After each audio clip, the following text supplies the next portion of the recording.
Rakka айтасыңыз, Балдарым, мен сіздердің мен сіздерді Қырғыздың тұқымы құрут болып кеткесінде, елдің атын өчірбей қайра тұқымыласында Майрық Чарльз Кепірден өтініп сұралдым.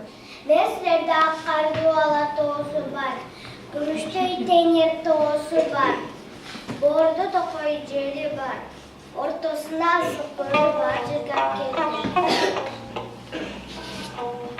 Бұл жер сіздерге. Бұл жер сіздерге. Асия. Бұл жер мына ұшлы. Бұл жер сіздерге мекен болыр. Мал бағып, егін еткілі. Кишиден кем бол боғылы. Башқа елге тем болғылы. Мен айланайын балдарым. Мен сіздерін оқын тұқымдарға ұмайы енем. Түлікі бірге олым. Айланайын балдарым. Салтанатты ұнытпай кейінгі мұңғот көрперейлі. Қана балдарым ойнап күріп бейінпе тұрмышта өмір сүрлі. Оу кейін балдарым. Бері қарайыз соны. Бері қарайыз. Саламыз таңлана.